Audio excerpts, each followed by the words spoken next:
That moment, the dreaded silence, both of you have stopped talking. Now it's awkward and you have ran out of things to say. How do you fix that?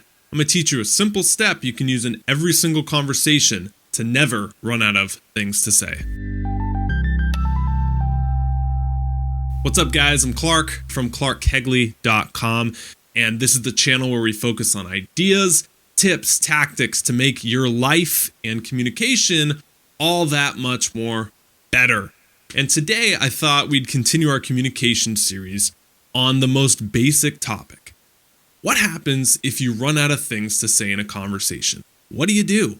Sometimes it can get really awkward. You're talking and the conversation seems to be going fine, and then all of a sudden you're not talking anymore. You get that panic inside, and they're not talking, you're not talking. One of you might even say awkward. That's the worst. I'm going to teach you a way on how to not have that happen, okay? And I'm really passionate about this because I've really mastered a lot of these communication skills over the years. I did over 100 interviews live on air with New York Times bestselling authors on a podcast. I've given dozens of public speeches in front of 500 people. I've done over 400 YouTube videos, all doing public speaking. But this is a tip that I've used and continue to use on that one-on-one communication that I think really does make a difference. So let me give it to you right now. The point is that most people in a conversation view it as a single road that has a start and it has a finish. That's not how conversations are.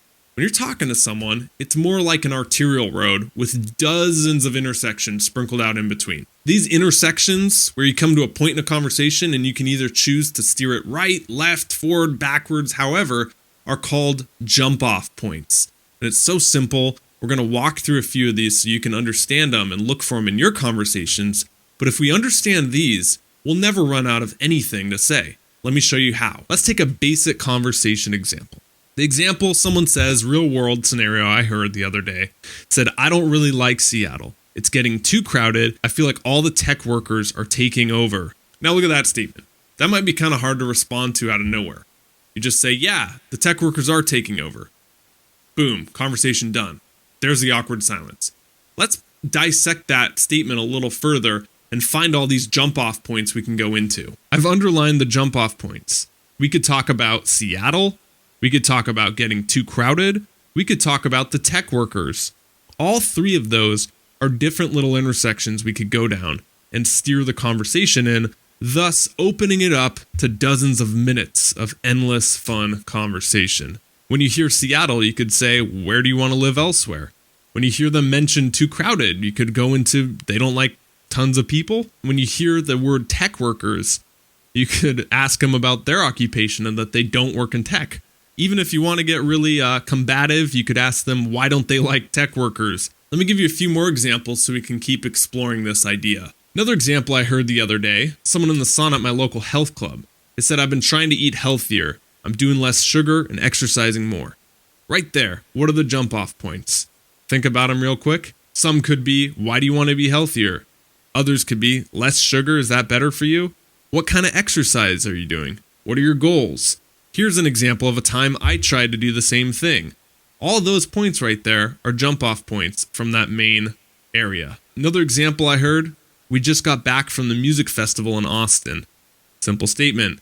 Jump-off points could be we, who's we? What music? Have you been before? How long? Here's a time I went to Austin, or a story I know about Austin. Another example, when you ask someone, what do you do?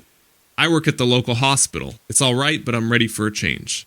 Right there, endless jump-off points. You could ask them about the hospital. What do they do there?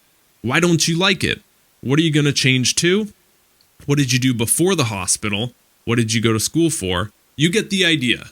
So it's a cool way of looking at a conversation, a point between you and the other person, as not a starting and ending. It's got a bunch of series in between, and a bunch of different roads you can take to have endless conversations. Obviously, when they respond, you can go into other conversations on that one as well. So if you're running out of things to say, if you're getting in that awkward silence, take a step back and look at their statement and just pick something to go off after. Last thing I'll leave you with, if you're running out of things to say, get curious. Really get curious about the other person And I promise you, just asking yourself why did they go to Austin, Texas? Why do they do this? Why? You'll have so much more material to work with and a lot more passion behind the questions you're asking. All right, that's it. I hope that tip was helpful. I don't have anything I'm selling. Just put out a lot of these tips for you on communication. I'm really passionate about it. I love communicating. I think it helps a lot. So if this was helpful, give it a big thumbs up. Leave a comment down below if you want more videos, what you would like to see, tips on, tricks on, hacks on, whatever. And then there's also the 11 questions to change your life. That's a free ebook on how you can coach yourself and upgrade the questions for your own self-communication. Get you on the email list, keeps you up to date with all these videos. All right, that's it. Thank you so much for watching. Until next time, stop settling, start living. See you later.